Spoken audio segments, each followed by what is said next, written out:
Ay, ayan na, Halimol. Ito, Jollibee, 13. Ah. Ay, Araneta from Marikina. Grabe yung sakit ng paa ko. Sobra. Nag-shortcut kami sa 13th Avenue. Ayan. Tapos, daan-daan lang, Jubilee. Hindi ka ako pwede dyan, Jubilee. Kasi pagdating ko sa bahay mamaya, mag-ano lang ako, mag-oatmeal. Ayan. Shush! Success! From Marikina, Loyola Cemetery, Barangka, Marikina, to Cubao. Success! Yes! Ayan aking dalawang bodyguard.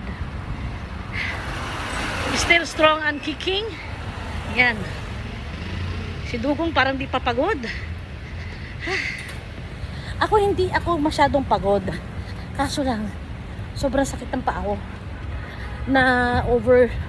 Na-overtrain na kami. Na-overtrain na yung paa ko kasi kahapon, di ba? Tumakbo din kami around Araneta. Hindi ko pa nga na-upload.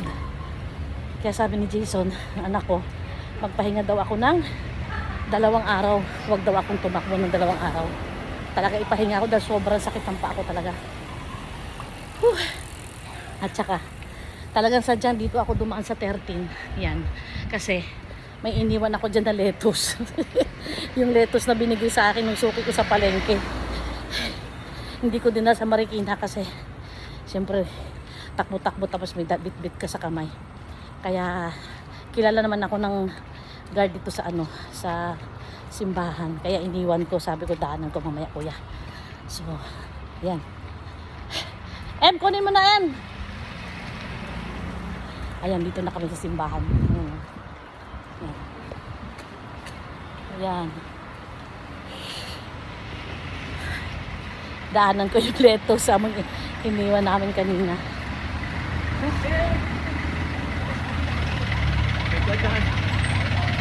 Si Father.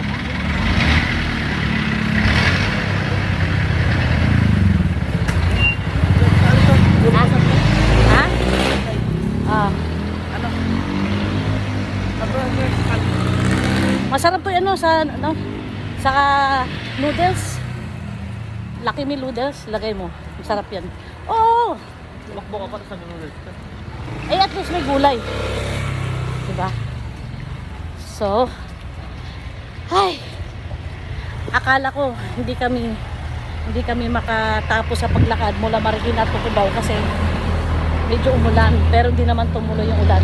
Maambon lang na medyo malakas na ambon pero hindi naman kayang makabasa. Kaya tinuloy namin ang paglakad namin. So eto na, nasa 30 na kami. Main Avenue, malapit na kami sa bahay namin. So thank you for joining me in my walking, jogging for our health.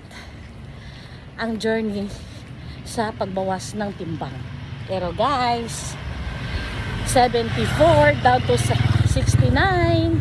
Ibig sabihin, nakabawas na tayo ng 5 kilos. So next week, magtitimbang ako ulit. Titignan ko kung nabawasan pa ang 69 kilos. See you next week. Bye!